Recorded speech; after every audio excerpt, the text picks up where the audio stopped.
You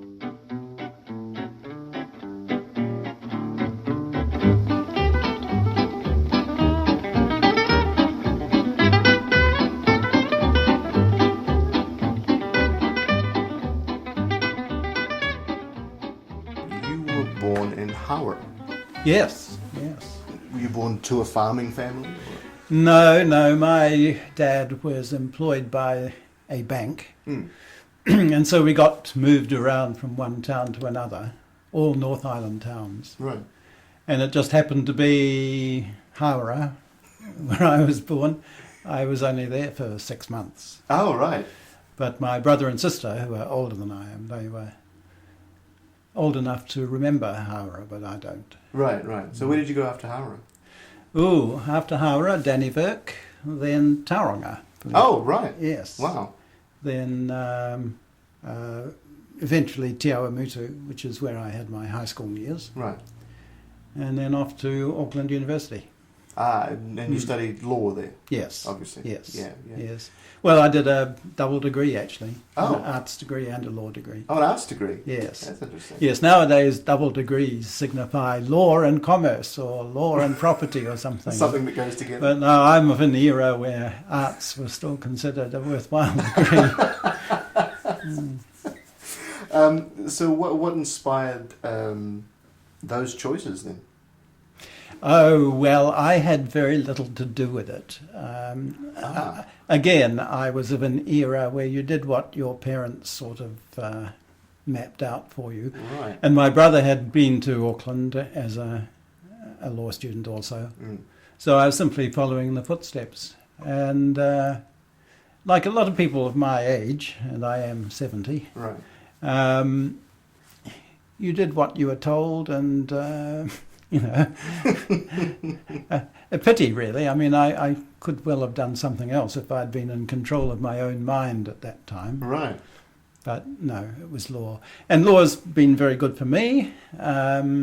Personally, I've done well out of it, as it were, but it was only ever a good job. Yeah. It was never a huge interest of mine. Do you ever wish you did something else? Yes. If I'd done something academic, I would have preferred to have been an architect. Right. If I had done something not associated with university study, I would love to have been a printer. A printer? Old style printing, where you get messy with inks and creative printing. Right. And then if I'd done something much more modern, I would like to have sort of started my own business and been an entrepreneur at something. Right. But I can't complain. Law it is. Yes. So how? Because you were a lawyer here for a while. Yes, 13 years Yeah. in Matamata, Right. in my own practice. Well, in a partnership. Yeah. And you went straight to Matamata from Auckland? Yes, unusually. Right. Most of my colleagues wanted jobs in the big city or overseas. Yeah. But no, I liked small town life. I'd been moving around small towns in the North Island of course, all the time. So, yes, I was there for 13 years and then finally got the bug to travel. Right. And so that's what happened. Yeah, and that was when you went to Hong Kong. Hong Kong. Right. Yes. Yeah. How did that come about? Oh, well, I'd been keeping an eye on advertisements that would appear in the Law Journal, the professional magazine for lawyers, Yeah. where they were wanting magistrates, legally qualified magistrates in Hong Kong. You had to be the age of 40, and I was eyeing this ad up from about 28 onwards, and thinking the day will come when I'll be able to apply. Yeah. In those days, the British government had a recruiting office for Hong Kong based in Auckland, and it was the entire southern hemisphere was serviced out of Auckland. The only other recruiting office was London, and that did the northern hemisphere. Right. So I kept an eye on these ads, and then all of a sudden, one Labour weekend, I remember, I noticed that the ad appeared and the age had dropped from 40 to 35. Aha. And I was 36. So I applied immediately and went through the process, and it was successful. Took ages. Right. But eventually got there. You were doing family law, weren't you? Was it straight away, or did you move up to in Hong Kong, you mean? Yeah. No, I was really criminal law. Right. Actually, that's a point. What were you doing here? Here in Matamata, in a place like Matamata, you do whatever you can get. And so I was experienced at everything, but not very practiced at anything. Right.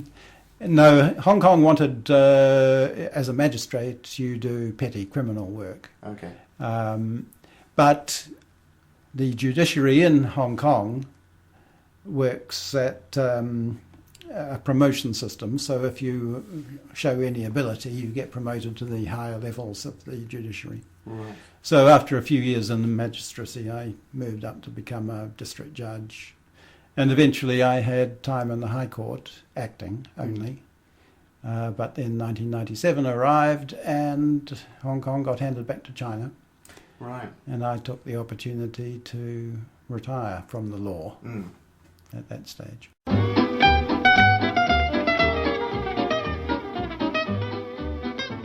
When does America come into it? When did you go there? America... Because you lived there for a while. Yes, I did. Yeah. Yes, in fact, I have properties there. Right. Originally, I went as a holiday with my then wife, and we toured New York and New England, the northeastern part of the United States. And we enjoyed it so much, we went in the fall.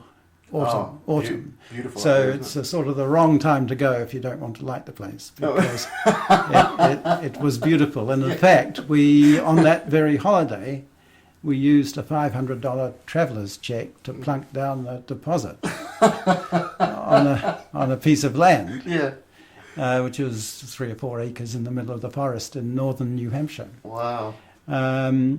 Which was looking beautiful at the time and always did every year thereafter. So then the next year we took the kids back with us to show them what silly parents they had, and they loved it. And so we bought a condominium, quite cheaply in a sort of a big complex. Family members came and had holidays with it. We liked it so much that we bought a house. And in fact, I have very fond memories of those holidays in New England. Yeah. It was the pre-George W. Bush years, when I still liked America. But since those days, I've gone off it in a big way. Right. And now I don't have any property there, of course. Right. You still your son. Yes. Lives in Chicago? Yes, he lives in Chicago. He had his university years at Columbia in New York. Oh, wow. And when his degree was over, he got a job as one of the IT guys for the Columbia School of Journalism. Right. And he stayed there for 4 years. Came back to New Zealand to see if he could settle in Wellington. Called for his American girlfriend. She couldn't settle in New Zealand very easily, and they went back to America, and they're still there. Oh, right. With 4 little granddaughters. Oh, lovely. For me, yes. So you still find yourself going back? Yes. On a regular basis? Yes, in fact, I'm going back next month, so I'm looking forward to that. Fabulous. Fabulous. And of course, you spend some time in England as well, because your daughter is there. Yes. I have 2 children. Scott, the son, is in America, and Sally, my daughter, is in London. She went from Hong Kong, she went to Washington, D.C. for her university at Georgetown. Right. And when her degree was over, her first job, well, it wasn't a paid job, it was an internship for the re-elect Clinton-Gore campaign. And she had a wonderful experience for 6 months, right in the heart of what was happening. Yeah. And unfortunately, that campaign was marked by Gore receiving a big donation of money from China. and that was very politically sensitive. Right. And so, whereas normally with American elections, those who've been involved get jobs in the administration. Yeah. And that had been the case even if you weren't American, you would be offered a job. Right. But my daughter lost the advantage that she might have had, so she went to London with ABC, American Broadcasting Corporation. Right, yeah. And in recent years she's been, when she's not been a full-time mother, she's been a producer for Channel 4 News in London.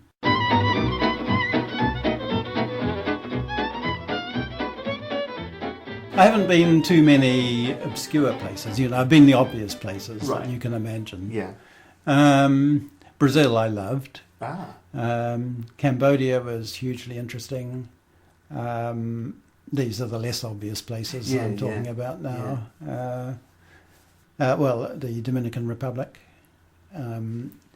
was interesting because we didn't do it by going to the all-inclusive resorts and lying on a beach for 5 days. Right. We actually sort of found our own accommodation as we went around the island. Right. Yes. No, apart from that, I know the Americas very well. Right. North America, anyway. Yeah. Dominican Republic is not the first place I would think of to visit even. Yes. What was it that drew Well, to that? I don't know. It's the other half of Haiti. It's the other half of the island of which Haiti is half. Yeah. And Haiti didn't appeal, of course. Right. It hadn't had its big earthquake when we went there, but no, it was a large Caribbean island that I had never been to before. And I thought, well, why not?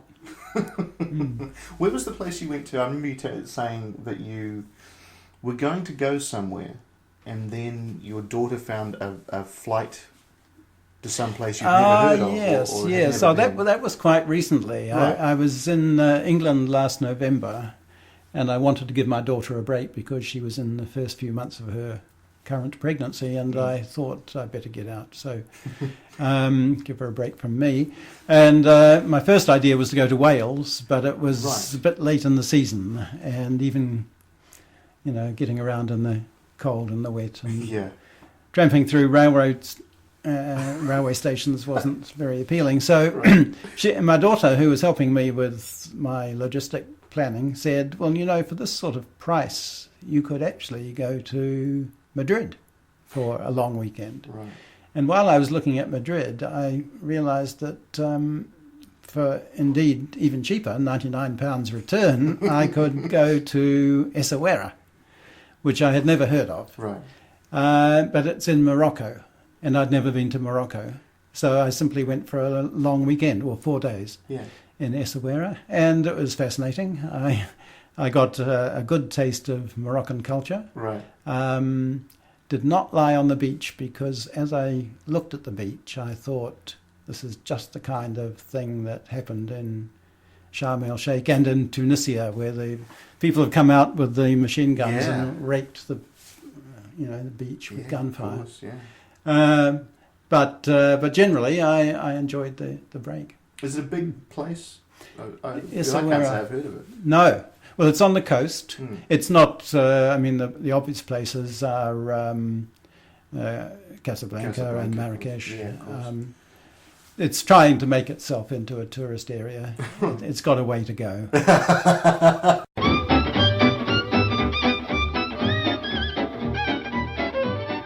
Was it around the time that you left Hong Kong? Maybe not left Hong Kong, but you had retired, I think, and you stumbled upon Sudoku. Yes. Where is that in the timeline? Well, it's sort of, let me see, April 97, I went to Tokyo on a holiday. I was still technically employed. My time at Hong Kong didn't finish until June of 97. Right. But I had a judge in Hong Kong is actually, when it boils down to it, a civil servant. And I was bound by civil service rules and things about holidays. Right. And it turned out that I had a week of unused holiday available to me. which they were quite happy if I didn't take, but they wouldn't give me any cash in lieu. So I took the holiday and went to Tokyo, and I was in a bookshop just filling in time, really. I'm always interested in bookshops. Yeah. But this one, of course, naturally was in Japanese, and I didn't understand it very much at all. Yeah. But it so happened that there was a stack of books with the front cover facing up, and I could see this grid pattern on the front that I thought might be a crossword of some kind. I've always liked crosswords. Yeah. Picked the book up, didn't really understand what it was, but I could see it was a puzzle of some kind. So I bought the book and thought, well, I'll find out what it's about later. It was, quite cheap, just a paperback. Yeah. 6,000 yen, I think, which is, only, I don't know, $10 or less. Right. So it was some months later, in fact, after I'd retired, it was in August or September of that year, my wife was studying Italian, and I, with my newfound retirement freedom, went along with her, and she was there for a month in accommodation, and I stayed with her. And this is in Italy? In Italy, in Rome, actually. Right. But on the weekends, when she wasn't involved in her studies, we'd head off to some new part of Italy. And on this particular occasion, we went to Sorrento, and I took this Sudoku book with me. I hadn't looked at it at all in the meantime. So there on the cliffs of Sorrento, not far from the Bay of Naples, which they say, see Naples and die. I had my head down in a Sudoku book, not looking at the view. But I could tell immediately. I started to work out what the puzzle was. I could tell immediately that it was a good puzzle, and I wondered how come this is so well known in Japan and nowhere else. Yeah. So that's why I started to write a computer program. Right. And before we get to that, because I read that you worked backwards in trying to figure out how it works and what the rules were. Where do you start with that? do you have to go from a completed puzzle and trying to... No, working out what to do wasn't actually so hard, because you looked all the solutions were in the back. So you looked at the solution for puzzle 1. Yeah. And then you compared it with what puzzle 1 was in the front. Of course. And you could see that there was one of each number in every sort of dimension. Yeah. So then the hardest part then was working out how to solve it and what stratagems you would use to produce that end result. Right. So then you embarked on creating a program for it. And that took you a while. Yes, it did take me a while because, I was a lawyer. I hadn't been trained in sciences at all. Right. I dropped maths in high school at quite an early stage, well, as soon as I could. Which incidentally is one reason why I never became an architect. But right. So you didn't have a background in computer sciences? Yes, that's right. That's right. So... Again, where do you start? How do you... Well, when I'd been working as a judge in Hong Kong for those 15 years, when I first arrived, this is how it begins, I suppose.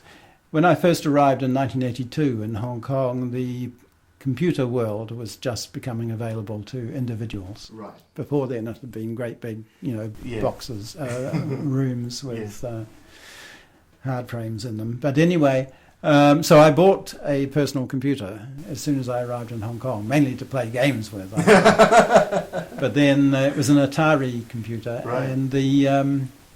and I bought all of the cartridges. All the games came in a cartridge. I bought all the cartridges I could find, and then there was this game called BASIC, which turned out to be a computer language, not a game at all. But I found it was just as much fun as a game, more so. And so I taught myself programming, and then I advanced to more serious languages. Right. And I now use C++ for my programming.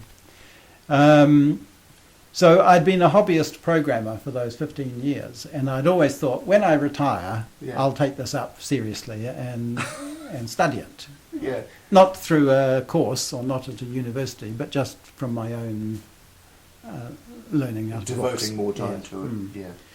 And so that's what I did. And the great good fortune was that my ability to devote time to programming coincided with discovering this Sudoku book. Right.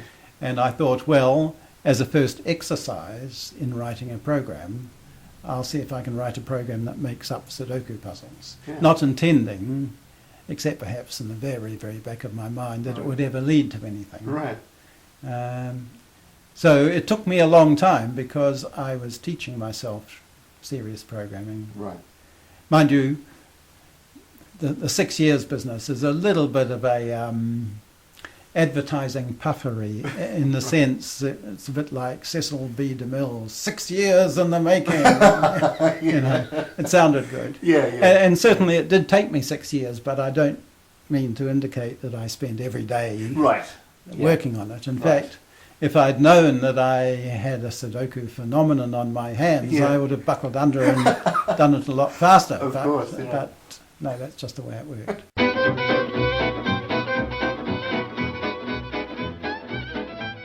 So it is important to make the distinction that you didn't invent Sudoku. That's right. That was Howard Gahn's. Yes. Is there any sort of litigation there? I mean, do you hear from people going, well, hang on a minute, this is... No. Well, the Howard Gahn suggestion comes on the basis of circumstantial evidence. There's no actual definitive proof. I see. But he is the most obvious candidate. Okay. I believe it is said that he was an architect, strangely, in Chicago, and that he had no family. And, well, at least no family has ever come forward to say, oh, he's my uncle, or any such thing. Yeah. And he contributed a puzzle which he called Number Place to an American magazine called Dell Magazines, which is still in existence. The puzzle was moderately popular, but never caused a ripple really in any pond. Yeah. And so, and then the Japanese gentleman, Maki Kaji, who is actually a good friend of mine, in the sense that we both have the utmost respect for each other. I mean, we're not friendly, but if he were to come to New Zealand, he would certainly look me up, and when I go to Tokyo, I certainly look him up. Right. He, as a student, discovered this Number Place puzzle in America. When he finished his American studies, he went home to Japan, started up a puzzle magazine, and he featured this thing which he called Sudoku. Right. Made a few refinements in the sense that all of the clues in a Japanese Sudoku are symmetrically spread around the grid. Right. Whereas in America, the Number Place puzzle, there's no symmetry whatsoever. Sort of random. No. Yeah. But the Japanese, of course, like the beauty of symmetry. Right. It's a very Japanese thing. Right. So that's how Sudoku arose. And as you say, I just discovered it in a bookshop. Yeah. And thought, well, the rest of the world has to know about this. Yeah. And that's what happened. Now, the name Sudoku is, it literally translates to number bachelor. Yes. Because each number... Yes. Number, obviously, because there are 9 numbers. Yeah. Bachelor, because a bachelor remains single. And all of the numbers 1 to 9 remain single on each row. It's a little bit of a stretch to our mind, but apparently it makes sense.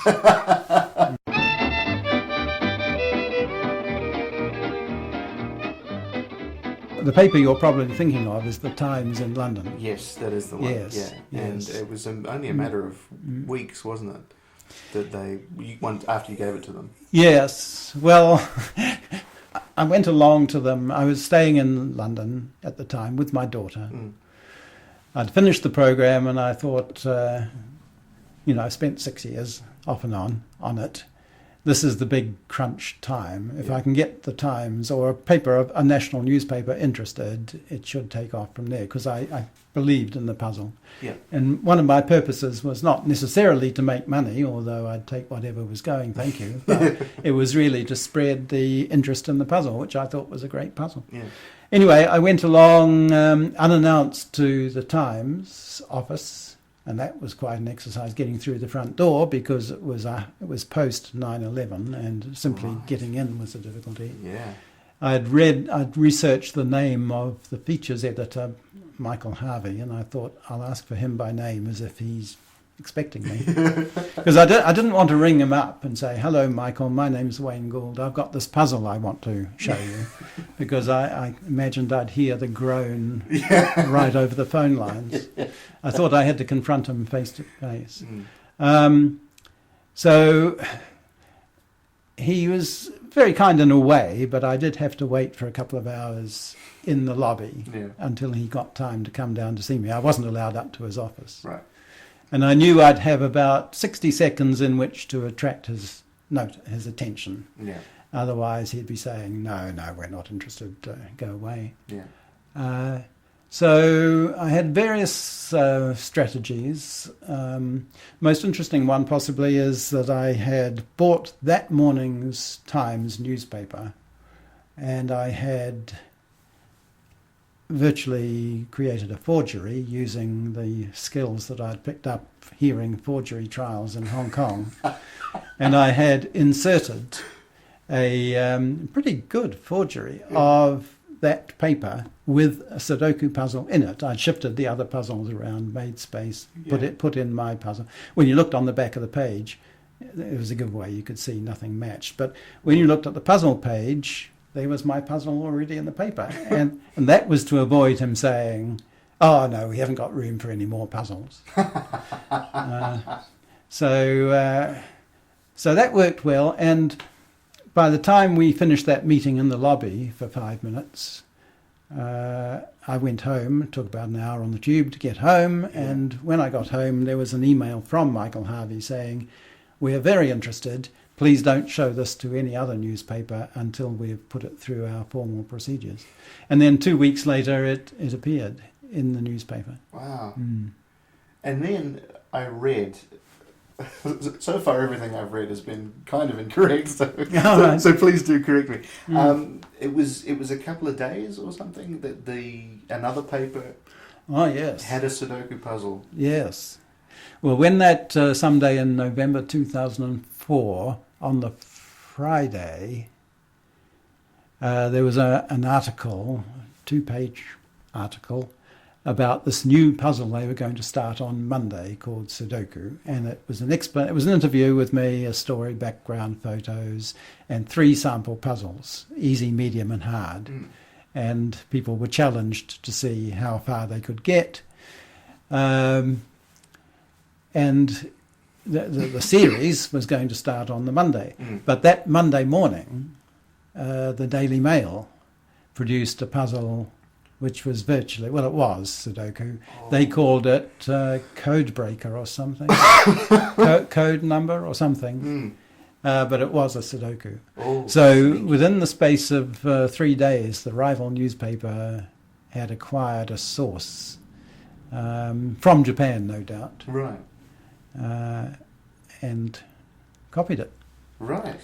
But they had to amend their name to Sudoku because all of the other newspapers that followed used Sudoku. Right.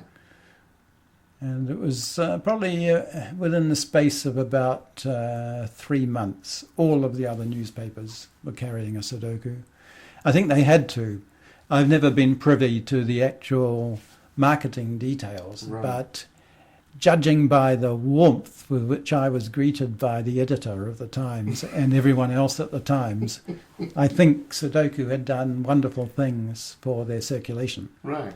And I think that had been noticed by the other newspapers, and they just had to. Yeah. Had to have the same, otherwise they would literally lose sales. I got emails and there were blog posts and all sorts of things where young people would say, I've never read the Times. There used to be rather a bad nickname for it. I can't remember what that was, but they'd say, I never read them, and but I'm going to now because they've got this great new puzzle. Have you seen it?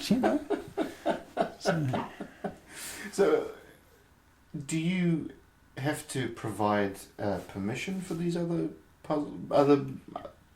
papers to use it, or how does that work? Well, I made a slight marketing mistake. I imagined that I would have to be the only provider to one puzzle per geographical area.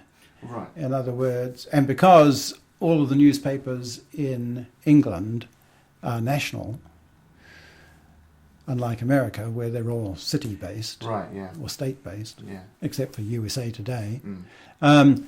I imagined that I would have to do a deal with the Times, as it happened, and say no to everybody else. If I were doing this again, I would not adopt that very selfless attitude. I'd sell it, I'd give it to anybody who wanted it. Yeah. But I thought that would be needed to persuade the Times to take it on in the first, and maybe it did serve a purpose. But anyway, my policy was to give it to one of the biggest papers, hopefully, in a certain geographical area. I supplied it to them free on the basis that they would put in a line at the bottom which said, for tips and solution, go to, and then I gave my website name. Right. And when people wanted to know the solution, which in the early days they did, they would find that they could buy this program from this guy, me, and they could have an unlimited supply of Sudokus for life, all for a fairly cheap price. Yeah. And so that's where I thought I would make some money. Right. Then the books became very popular, and I probably made more money out of the books than I did out of the program. Right. And 700% increase in pencil sales. Is that true? Yes, well, I believe so. It was certainly reported in the national news that in the 6 months following the release of Sudoku, there'd been a 700% increase in the sale of pencils. That's fabulous. Particularly at airports. Of course, yes. And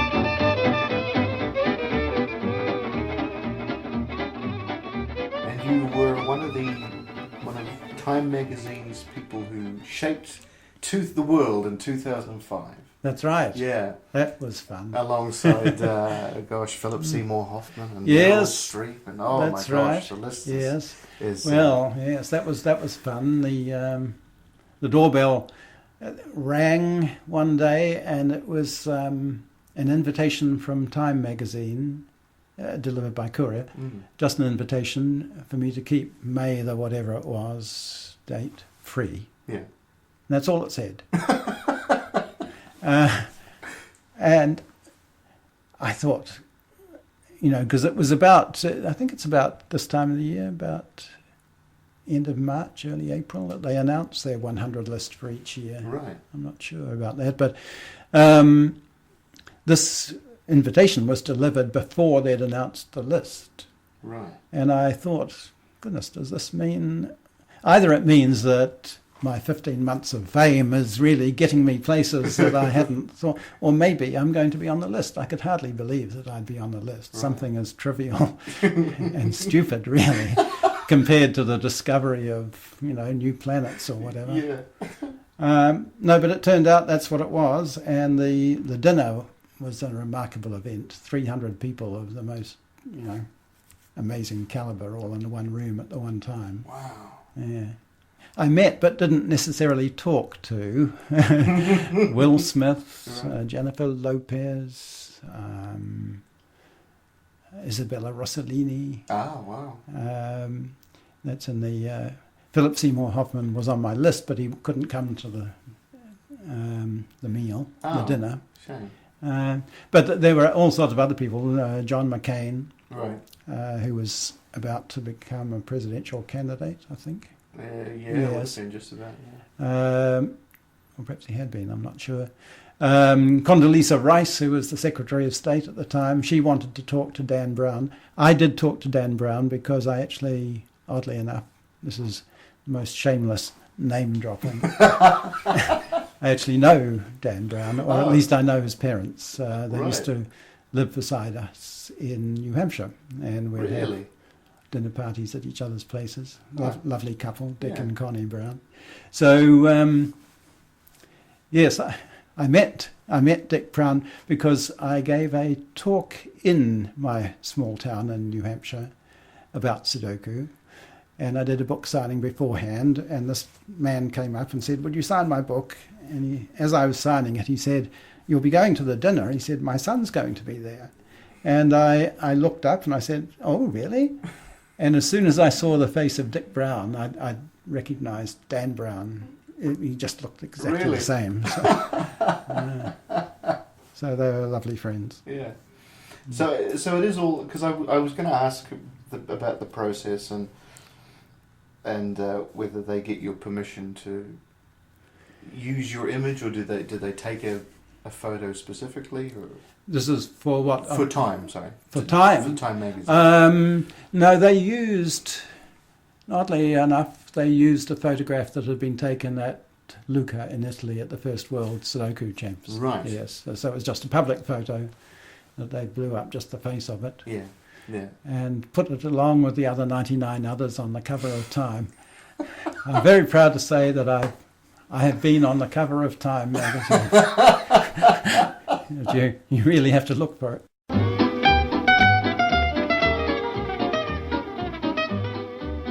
Where and when did your interest in theatre start? Ah, yes. Well, that was back in the Matamata days in my 20s. Right. When I first went to Matamata, I joined JC's, which I was a bit dubious about. When I first joined it, I thought JC stood for Jesus Christ. Yeah, that's what I'm thinking at the moment. No. Please enlighten us. No, it stood for Junior Chamber of Commerce. Oh, right. And in fact, it turned out to be a wonderful organisation. It's very sad in many ways that it's defunct now. Right. But it served a wonderful purpose for youth, both in cities and rural areas. Anyway, one of their activities, it was a self-improvement and a service organisation for communities. Right. One of their activities was to encourage debating, and they had a national debating competition. And in 1970, might have been two, the Matamata team, of which I was one, there are 3 members per team, won the national competition. Right. Which is all very exciting, and we were all very happy. But then the rule was, an unwritten rule was, that if you won the competition, you shouldn't go in the next year's competition because you'd won it, and, right. and you should spread the honours around, kind of thing. Yeah. So I was suddenly left with no outlet for on-stage public speaking. Right. And a friend of mine in JC's, who was involved in the Operatic Society, I couldn't sing and still can't, he suggested I go to the Dramatic Society, which I did. And I enjoyed it tremendously. Yeah. First thing I was ever in, won the New Zealand Theatre Federation one-act play festival that year. Wow. So What was that? it's a one-act play, obviously, called Trevor, and I had the lead role, Trevor. Yeah. And it was actually a play written by John Bowen, who was the author of a play we've just done at, Right. at 16th Avenue Theatre, Yeah. called Silver Wedding. The same author? Same author. My God. So, and that just happened a month ago. Yeah. And so my career has sort of gone full circle. I started with a John Bowen play, and maybe I've finished with it. So you continued right through, did you continue into Hong Kong when you went there? Yes, my main activity was in Matamata. I had 13 years in Matamata, and I acted and directed in Matamata. Right. All sorts of different kinds of plays, serious comedies, drama, pantomimes, musicals. Yeah. I got a good rounding. Plus, I did a lot of backstage work, so it was a very good educational experience. If I'd wanted a career in theatre, it would have been a wonderful launching pad. Yeah, of course. Yeah. But no, I went off to Hong Kong for serious reasons, and then I did a couple of things in Hong Kong. And then after I'd retired, and when I was in America, I did a one-act play there once. Right. That was fun too. How does the theatre environment and experience compare in Hong Kong to here? Is it vastly different? I was with a society called the Garrison Players, right. which sounds very army-ish, and had been. Right. You know, in the early days of Hong Kong, when the British settlers or colonisers came out and wanted something to do in the evenings, they put on plays for each other in the garrison. Yeah.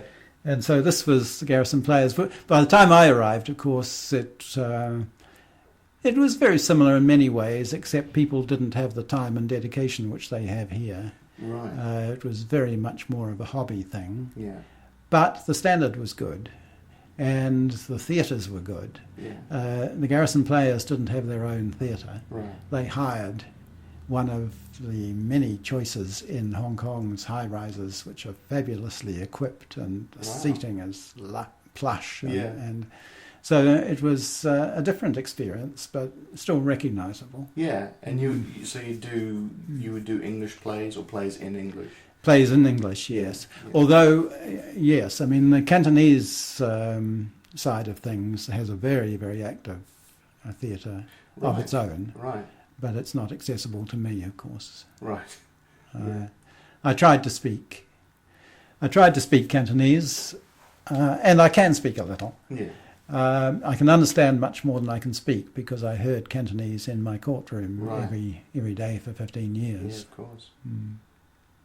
But I wouldn't feel comfortable acting in Cantonese. I had to give a speech once. Oh no, that was a speech in English, but to a Cantonese audience who did not understand English. And it was translated sentence by sentence. Right. And that is the hardest thing to do because so much of a regular public speech is bump. It's just filler. Yeah. So you had to make sure that every sentence conveyed meaning and was entertaining and preferably had a joke in it. All of that was very difficult to do for a 20-minute speech. Yeah.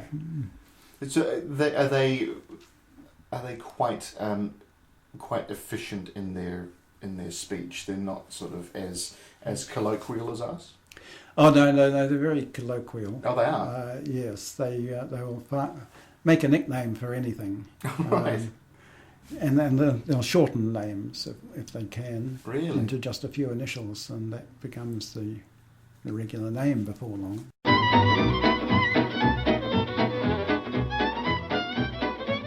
So there's going to be a follow-up to Sudoku? Well, yes, a companion puzzle. A logic puzzle in the same way that Sudoku is a logic puzzle. Right. However, I should warn you, I have been working on it for 10 years. and it's a couple of years away yet. In fact, I haven't done anything on it for the last 6 or 8 months because I met a block, not exactly writer's block, but I just got to the stage where I needed a rest. Yeah. But I'll get back to it later this year, and hopefully in about another year, 18 months' work, it'll be ready to go public. I don't suppose you can give too much away about it at this stage? No, except that it's a harder puzzle than Sudoku, and therefore may not be quite as popular, except with those people who really like their puzzles hard. Right. And that's most Brits. Right. The Americans like their puzzles easy. That they need to know when they start a puzzle that they're going to get it out. Right. Otherwise, what's the point? Yeah. They've wasted time. In fact, the American expression is not solve a puzzle, it's work a puzzle. Ah. And working a puzzle indicates to me that they regard it just as a mechanical exercise. If you work it through, it must come out. Yeah. But the British like their puzzles hard, and I think they will like this new puzzle. It means that it won't be perhaps such a huge success as Sudoku was. I wouldn't expect lightning to strike twice. Right. But although for me personally it should do very well because there'll be fewer people jumping on the bandwagon. Not only is the puzzle harder, but it's a harder puzzle to program. Right. So there won't be many people wanting to go through 10 years of work. Well, you heard it here first, folks. What a scoop.